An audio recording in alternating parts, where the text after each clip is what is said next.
Dans le cadre de notre dossier consacré à la hausse des prix, nous avons vu lors du dernier numéro le coût de l'écologie.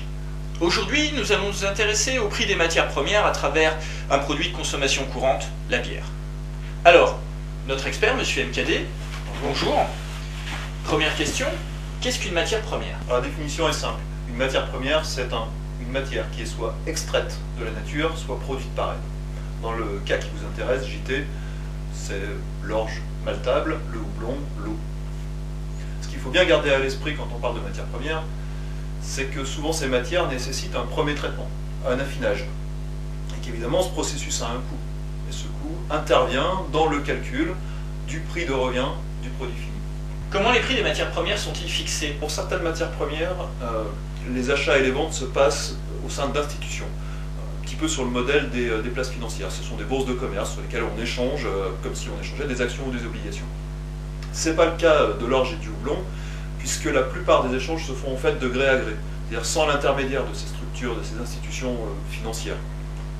Mais ça reste toutefois un marché avec les caractéristiques qu'on leur connaît. On parle de liquidité du marché, on parle de loi de l'offre et de la demande, on parle de fluctuation des cours et de cotation. Pourquoi les entreprises ne parviennent-elles pas à absorber la hausse du prix des matières premières aujourd'hui? Bien, le marché aujourd'hui est quand même très différent de ce qu'on a pu connaître hier. Prenons le cas du houblon, les surfaces de production du houblon ont fortement diminué ces dernières années, notamment au profit des surfaces consacrées à la production de céréales servant au biocarburant. On peut s'interroger sur la pertinence de ce choix. Alors avec cette réduction des surfaces, et aussi à cause du changement climatique, les volumes produits ont fortement décru ces dernières années. En revanche, la demande, elle, est en très forte croissance, notamment évidemment avec l'apparition des pays émergents. La Chine est le premier importateur mondial d'orge brassicole.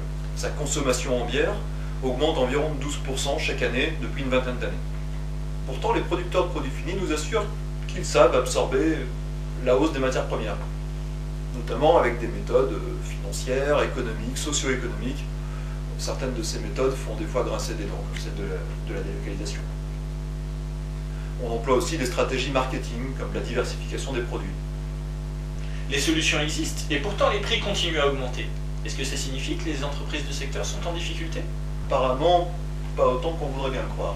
Prenons le cas d'InBev. InBev, c'est un leader du secteur, avec des marques de bière telles que Stella, Leffe, Hoegaarden, Jupiler. InBev annonce pour 2008 des résultats moins bons qu'en 2007. Il faut rappeler qu'en 2007, les résultats étaient particulièrement confortables. Les actionnaires avaient vu cette année leurs dividendes tripler. Eh bien, InBev annonce tranquillement qu'en 2008, ces dividendes seront maintenus. On peut légitimement se demander quel est l'impact de la hausse des matières premières sur la santé de l'entreprise. Merci Monsieur MKD. Si vous voulez en savoir plus sur le sujet, je vous recommande la lecture du livre de Monsieur MKD, La théorie des coûts appliquée aux demi de bière.